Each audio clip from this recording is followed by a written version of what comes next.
বাংলাদেশের উন্নয়নে ইউরোপীয় ইউনিয়নের সহযোগিতা চাইলেন তারেক রহমান। সুষ্ঠু পরিবেশ থাকায় পর্যবেক্ষক পাঠাচ্ছে সংস্থাটি।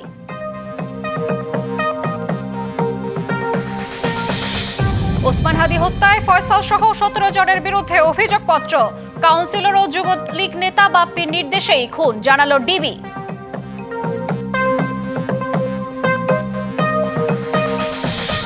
প্রার্থিতা ফিরে পেতে দ্বিতীয় দিনেও আপিল। পোস্টাল ব্যালটে নিবন্ধন 15 লাখ। লুটের অস্ত্র গুলি উদ্ধার না হওয়ায় উদ্বেগ।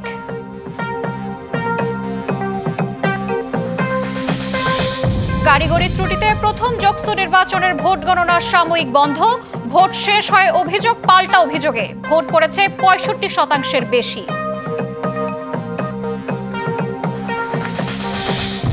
বঙ্গোপসাগরের বাংলাদেশ অংশে আশঙ্কাজনক হারে কমেছে মাছ, বেড়েছে জেলিফিশ। গভীরে প্লাস্টিকের অস্তিত্ব, 25 বিজ্ঞানীর গবেষণা।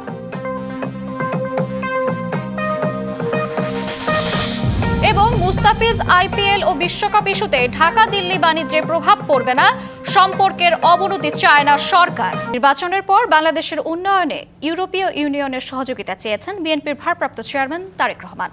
ত্রয়োদশ জাতীয় সংসদ নির্বাচন শান্তিপূর্ণ হবে বলে আশা প্রকাশ করেছেন ইইউ রাষ্ট্রদূত মাইকেল মিলার। সন্ধ্যায় তারেক রহমানের সাথে ইইউ প্রতিনিধি দলের বৈঠক শেষে সাংবাদিকদের এসব কথা জানান বিএনপির স্থায়ী কমিটির সদস্য নজরুল ইসলাম খান। জানান, এবারের নির্বাচনে সুষ্ঠু পরিবেশ থাকবে এমন প্রত্যাশায় পর্যবেক্ষকদের বড় দল পাঠানোর সিদ্ধান্ত নিয়েছে ইউরোপীয় ইউনিয়ন। তিনি আশা করেছেন, তাদেরকে অনুরোধও করেছেন যে আগামী দিনে ইউরোপিয়ান ইউনিয়নের যেন আরও বেশি সহযোগিতা করে। তারা বলেছেন যে তারা আরও বড়ভাবে সহযোগিতা নিয়ে তারা আগামী দিনে বাংলাদেশের পাশে দাঁড়াবে। গত কয়েকটা নির্বাচনে ইউরোপিয়ান ইউনিয়ন কোনো পর্যবেক্ষক পাঠায় নাই। এই নির্বাচনটা অবাধ, সুষ্ঠু হবে, শান্তিপূর্ণ হবে, এটা ধারণা করেই ইউরোপিয়ান ইউনিয়ন এবার একটা বড় নির্বাচনে পর্যবেক্ষক দল পাঠাচ্ছে। কাজেই আমরা মনে করি যে এর মাধ্যমে ইউরোপিয়ান ইউনিয়নের সমর্থনই ব্যক্ত হয়েছে। ঢাকা 17 আসনের নেতাকর্মী সহ দলের সাংগঠনিক কাঠামোকে শক্তিশালী করতে বিভিন্ন সহযোগী সংগঠনের সঙ্গে বৈঠক করেছেন বিএনপির ভারপ্রাপ্ত চেয়ারম্যান তারেক রহমান। নির্বাচন সামনে রেখে এই ধারাবাহিক বৈঠকে নেতাকর্মীদের দিয়েছেন বেশ কিছু নির্দেশনা। আসন্ন নির্বাচন ও দলের সাংগঠনিক কাঠামো শক্তিশালী করতে দিনভর ব্যস্ত সময় কাটান বিএনপির ভারপ্রাপ্ত চেয়ারম্যান তারেক রহমান। মঙ্গলবার বেলা 11টায় বিএনপির চেয়ারপারসনের রাজনৈতিক কার্যালয়ে আসেন তিনি। এরপর ধারাবাহিক বৈঠকে মিলিত হন দলের নেতাকর্মী সহ বিভিন্ন শ্রেণী পেশার মানুষের সাথে। ঢাকা 17 আসনের সাংগঠনিক অবস্থা পর্যালোচনার পাশাপাশি দিয়েছেন জরুরি কিছু নির্দেশনা। 22 থেকে যে নির্বাচন প্রচারণা যখন শুরু হয়ে যাবে তখন উনি আর সাংগঠনিক কাজ করার মতো পরিস্থিতি থাকবে না।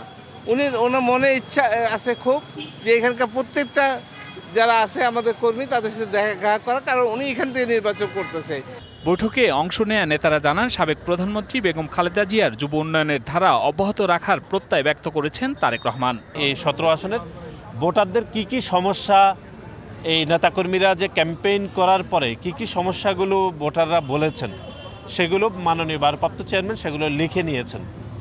এবং দলের পক্ষ থেকে 17 আসনের ভোটারদেরকে কি কি প্রতিশ্রুতি দেওয়া হবে, বিশেষ করে যেহেতু দলের ভারপ্রাপ্ত চেয়ারম্যান নিজেই নির্বাচন করছেন, সেটির বিষয়ে ভারপ্রাপ্ত চেয়ারম্যান নেতাকর্মীদেরকে নির্দেশনা দিয়েছেন। এটা সাংগঠনিক আলোচনা মূলত এখন হচ্ছে। অ্যাকচুয়ালি আমরা সাংগঠনিকভাবে নিজেদেরকে শক্তিশালী করে আগামী দিনের যে কোনো চ্যালেঞ্জকে মোকাবেলা করার জন্যই আমাদের সংগঠন ভিত্তিক আলোচনা হচ্ছে। সাংগঠনিক অভিভাবক জনাব তারেক রহমান যে রাজনীতি চাচ্ছেন, বাংলাদেশের মানবিক রাজনীতি। আর বৈঠক শেষে বিএনপির চেয়ারপারসনের উপদেষ্টা মোহাম্মদ আব্দুস সালাম বলেন, ভারপ্রাপ্ত চেয়ারম্যানের দিক নির্দেশনা আসন্ন ত্রয়োদশ নির্বাচনে দলকে কাঙ্ক্ষিত ফলাফলের দিকে নিয়ে যাবে।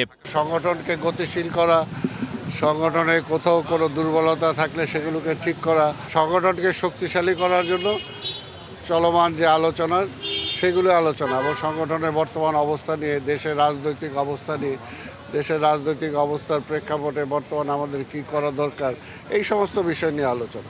দলের সাংগঠনিক কাঠামো গতিশীল করতে এ বৈঠক চলমান থাকবে বলে জানা গেছে। Hasan Al Mamun, DBC news, Dhaka.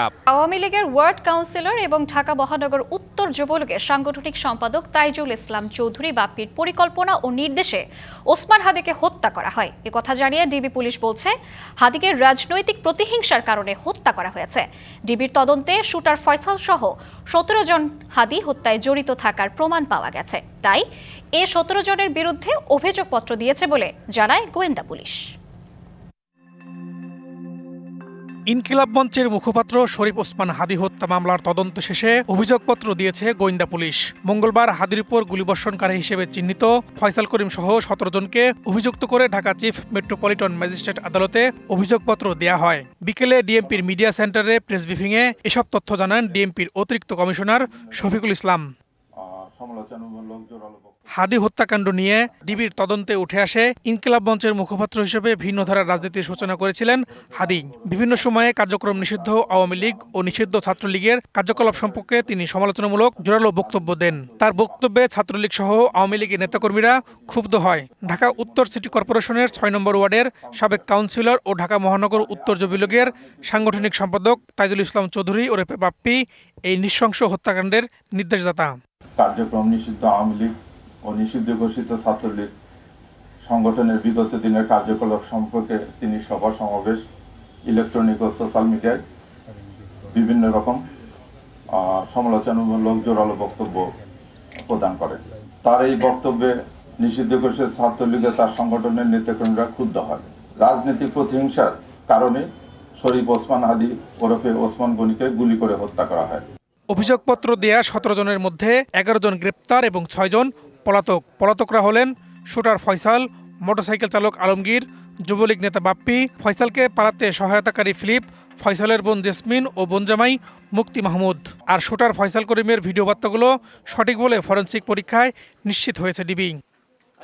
উনি আসামি, উনি হয়তো ওনার ক্লিপটা নিতেই পারে। আমরা সে সমস্ত ভিডিও বার্তা নিয়ে যেতে ফরেনসিক করানো এটা আমরা করছি, প্রাথমিক কার্যকর করেছি। উনি আসামি, বিভিন্ন কথা বলতে পারে, কিন্তু আমাদের যে তদন্ত তথ্য প্রমাণ যেটা আমরা পেয়েছি এটা আমরা নিশ্চিত হয়ে আমরা এই অভিযোগপত্র দাখিল।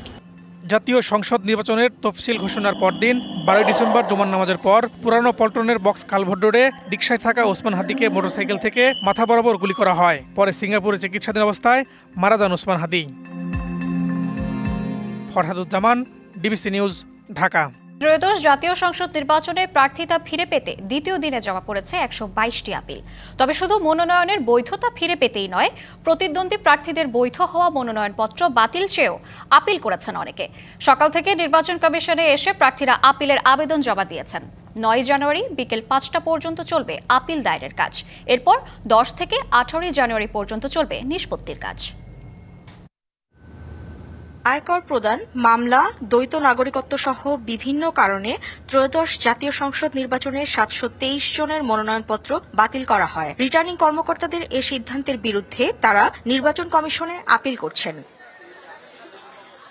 তীব্র শীতের কারণে মঙ্গলবার সকালে আপিল করা প্রার্থীদের আনাগোনা কিছুটা কম থাকলেও বাড়তে থাকে বেলা বাড়ার সাথে। মনোনয়ন বাতিল করায় ক্ষোভ জানান তারা। কর বকেয়ার ভুল তথ্যের কারণে আমার মনোনয়নপত্র বাতিল করেছে এবং আমি সেটা আপগ্রেড ইনফরমেশন নিয়ে আমরা ডকুমেন্ট এবং জুডিশিয়াল ম্যাজিস্ট্রেট আদালতের কর্তৃক আমরা কাগজপত্র এনে আমরা মনোনয়নের যে আর কি আপিলের যে কাগজপত্র সকল কিছু নিয়ে আমরা দাখিল করলাম। ওনারা ভাবছে যে পরে করলে বোধহয় হবে, তো পরে তো আর করার সুযোগ দেয়নি। যেদিন বাছাই হয়েছে সেদিন আমাদেরকে বাতিল করা হয়েছে। সুশৃঙ্খলভাবে আপিলের জন্য অঞ্চলভিত্তিক 10টি বুথ বসানো হয়েছে নির্বাচন ভবনে। আবেদন করা যাবে 9 জানুয়ারি বিকেল 5টা পর্যন্ত। এরপর 10 থেকে 18 জানুয়ারি পর্যন্ত চলবে আপিল নিষ্পত্তির কাজ। ত্রয়োদশ সংসদ নির্বাচনে 3406টি মনোনয়নপত্র তোলা হয়েছিল, আর জমা দেন 2568 জন। এর মধ্যে বৈধ প্রার্থী 1842 জন। Humaira Faruki, DBC news. থানা থেকে লুট হওয়া 15% অস্ত্র ও 30% গুলি এখনো উদ্ধার হয়নি। এগুলো উদ্ধার করতে পারলে জনমনে আস্থা ফিরবে। সকালে চট্টগ্রামে সার্কিট হাউসের সংসদ নির্বাচন উপলক্ষে আইন শৃঙ্খলা রক্ষাকারী সেলের বৈঠকে এসব কথা বলেন নির্বাচন commissioner Abul Fazal Mohammad Sanaullah. Electoral inquiry committee নির্বাচন অনুষ্ঠানের সাথে যারা সম্পর্কিত আছেন তারাও যদি কোনো ধরনের ভায়োলেশনে লিপ্ত থাকেন সেটাও ইনকোয়ারি করে দেবে। জুডিশিয়াল ম্যাজিস্ট্রেটের কাজগুলো অনেকটা নির্বাহী ম্যাজিস্ট্রেটদের মতোই তারা মোবাইল কোর্ট পরিচালনা করতে পারবেন এবং তাৎক্ষণিকভাবে বিচার কার্য করতে পারবেন। ত্রয়োদশ সংসদ নির্বাচন ও গণভোটে পোস্টাল ব্যালটে ভোট দিতে দেশ ও দেশের বাইরে থেকে অ্যাপে নিবন্ধন করেছেন 15,33,682 জন। এর মধ্যে দেশের ভেতরে থেকেই নিবন্ধন করেছেন 7,61,140 জন। সোমবার রাত 12টায় নিবন্ধনের সময়সীমা শেষ হয়। নির্বাচন কমিশন জানায় নিবন্ধন করাদের মধ্যে সরকারি চাকরিজীবী 5,75,200 জন, নির্বাচনী দায়িত্বপ্রাপ্ত 1,69,642 জন, আনসার ভিডিপির 10,010 জন, আর কারাগার থেকে ভোট দিতে নিবন্ধন করেছেন 6,283 জন। আর প্রবাসীদের মধ্যে সৌদি আরব থেকে সবচেয়ে বেশি নিবন্ধন করেছেন, যার সংখ্যা 2,39,186 জন। 123টি দেশে থাকা প্রবাসীরা পোস্টাল ব্যালটে ভোট দিতে নিবন্ধন করেন। ক্লিন মাস্টার টয়লেট ক্লিনার, যার ultra power gel and stain remover আপনার টয়লেটকে রাখে নতুনের মতন ঝকঝকে। ক্লিন মাস্টার, সবচেয়ে সেফ, সবচেয়ে ক্লিন।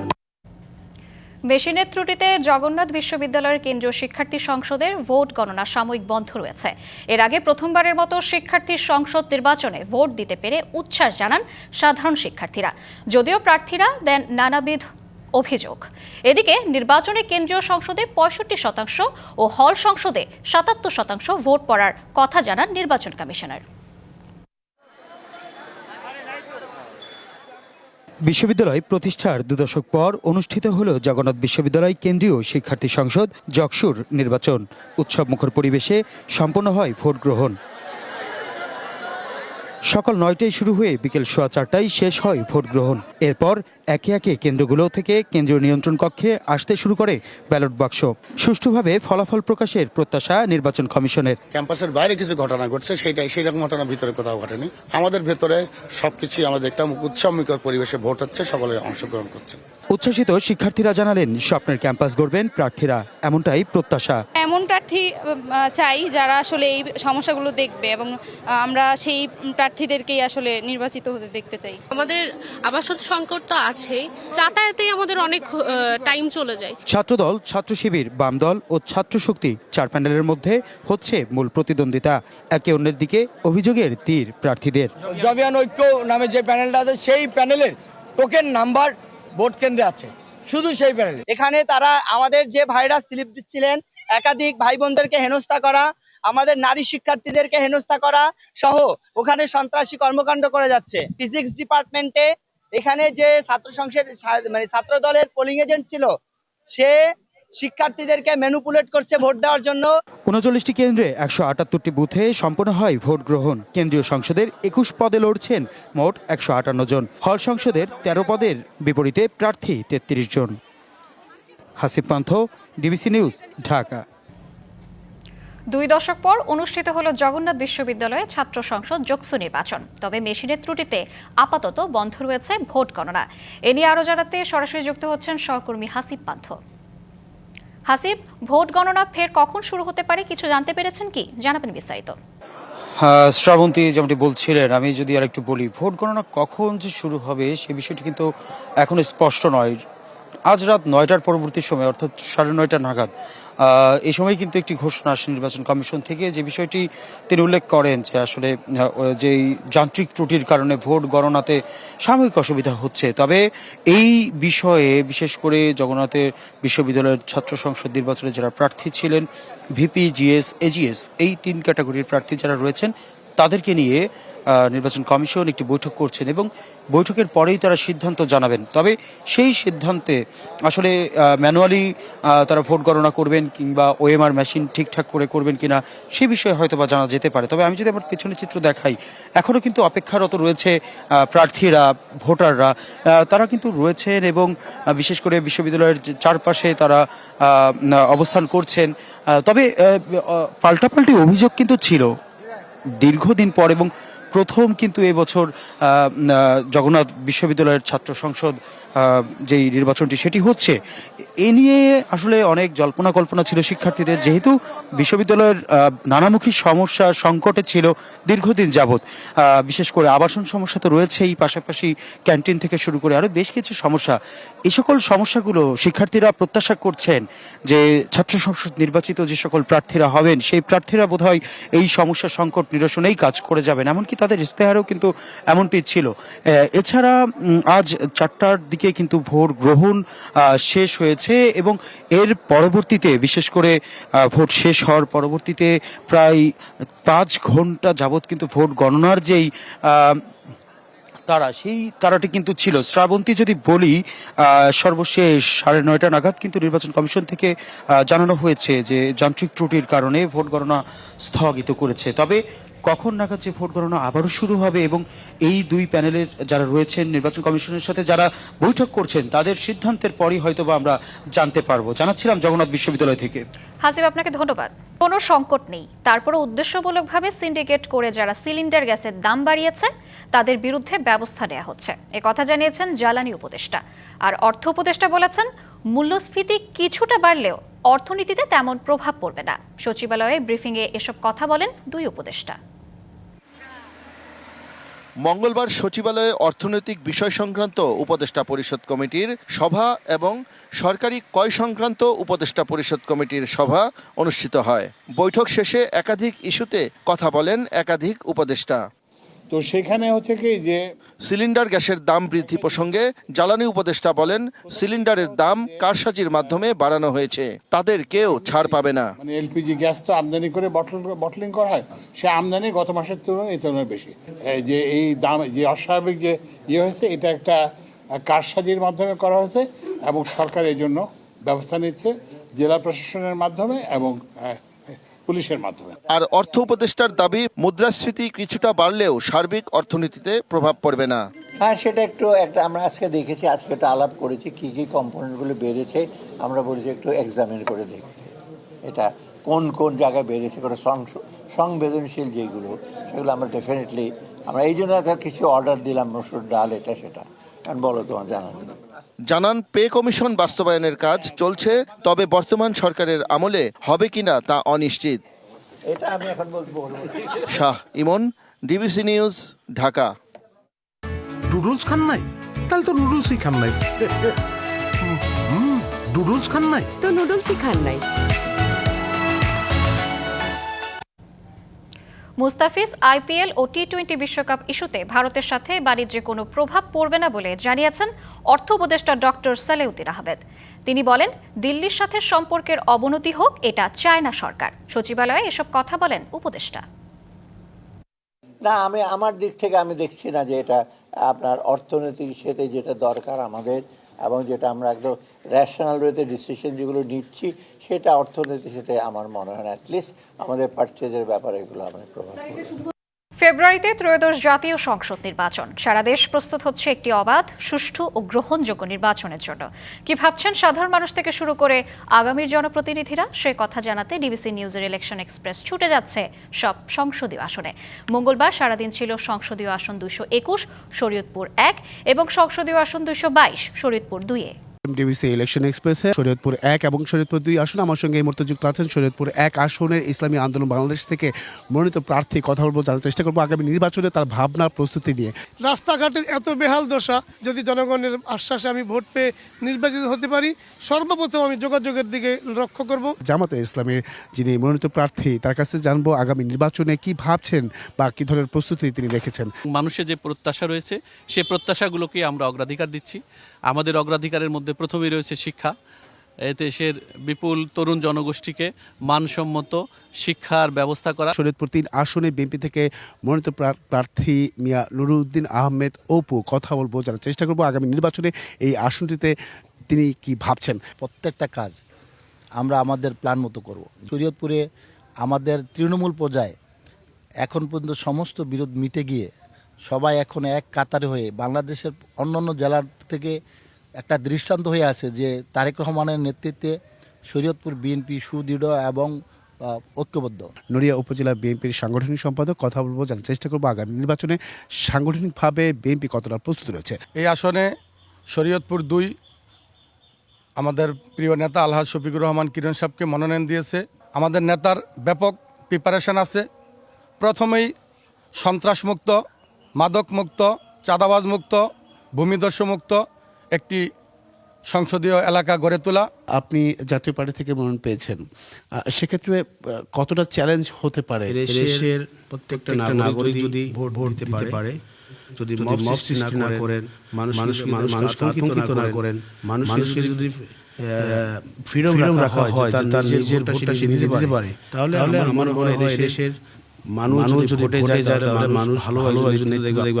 জবাবদিহিতামূলক একটা সরকার চাই, যেই সরকারে প্রতিনিধিত্ব করবে এমপি এবং মন্ত্রীরা, তারা যেন জবাবদিহিতার ভিতরে থাকে। আমার জোরদার দাবি থাকবে, যিনি আমাদের এই আসনে এমপি হবে, দীর্ঘদিন ধরে আমাদের নড়িয়া ব্রিজটি ভাঙ্গনগত অবস্থায় রয়েছে। এই ব্রিজটি সংস্কার না হওয়া পর্যন্ত আমরা এই অঞ্চলের মানুষ ঢাকার যাতায়াতের জন্য আমরা দুর্ভোগ পার করছি। আমরা চাই যে যে আসবে এমপি হিসাবে উনি যাতে বেকারত্ব দূর করে। সঙ্গে থাকুন CSRM ডিবিসি ইলেকশন এক্সপ্রেসের। বঙ্গোপসাগরের বাংলাদেশ অংশে আশঙ্কাজনক হারে কমেছে মাছ, বেড়ে গেছে জেলিফিশ। সামুদ্রিক মৎস্য সম্পদ ও ইকোসিস্টেমের ওপর এক গবেষণায় উঠে এসেছে এই তথ্য। 8টি দেশের 25 জন বিজ্ঞানীর সমন্বয়ে এই জরিপে উঠে এসেছে সমুদ্রের গভীর তলদেশে প্লাস্টিক পাওয়ার মতো ভয়াবহ তথ্য। এ নিয়ে উদ্বেগ প্রকাশ করে প্রধান উপদেষ্টা ডক্টর মোহাম্মদ ইউনূস সমুদ্রে গবেষণা ও সমস্যা চিহ্নিত করার তাগিদ দিয়েছেন। গত বছরের 21শে আগস্ট থেকে 21শে সেপ্টেম্বর 8টি দেশের 25 জন বিজ্ঞানীর সমন্বয়ে জরিপ চালানো হয় বঙ্গোপসাগরে। দলে ছিল বাংলাদেশের 13 সদস্য। মঙ্গলবার সকালে এ সংক্রান্ত কমিটি যমুনায় প্রধান উপদেষ্টার কাছে গবেষণা প্রতিবেদন হস্তান্তর করে। পরে চট্টগ্রাম বিশ্ববিদ্যালয়ের ইনস্টিটিউট অব মেরিন সায়েন্সেসের অধ্যাপক সাইদুর রহমান চৌধুরী তুলে ধরেন গবেষণা উপাত্ত। গবেষণায় দেখা গেছে 2018 সালের তুলনায় গভীর সমুদ্রে বড় মাছের পাশাপাশি স্বল্প গভীরতায়ও মাছ কমেছে আশঙ্কাজনক হারে। মারাত্মক হারে বেড়েছে জেলিফিশ। সাগরের 2000 মিটার নিচেও রয়েছে প্লাস্টিকের অস্তিত্ব। গবেষকরা বলছেন, জলজ-প্রাণের ভারসাম্যহীনতায় এমন হচ্ছে সমুদ্রে। এজন্য আগ্রাসী মাছ শিকারকে দায়ী করছেন তারা। এভাবে চললে বঙ্গোপসাগর মাছশূন্য হয়ে পড়ার শঙ্কা গবেষকদের। আশার খবর হচ্ছে, নতুন 65 প্রজাতির জলজ প্রাণীর অস্তিত্ব পাওয়া গেছে সাগরে। গভীর সমুদ্রে মূল্যবান টুনা মাছ বেড়েছে। সুন্দরবনের নিচে মিলেছে একটি ফিশিং নার্সারি। গভীর সমুদ্রে সোনার ব্যবহার করে টার্গেটেড ফিশিং বন্ধে ব্যবস্থা নেওয়ার আশ্বাস দিয়েছেন মৎস্য ও প্রাণী সম্পদ উপদেষ্টা। সুন্দরবনের নিচে পাওয়া ফিশিং নার্সারি সংরক্ষণের পাশাপাশি সমুদ্রে গবেষণা বাড়ানোর নির্দেশনা দিয়েছেন প্রধান উপদেষ্টা। Khalid Hasan, DBC news desk.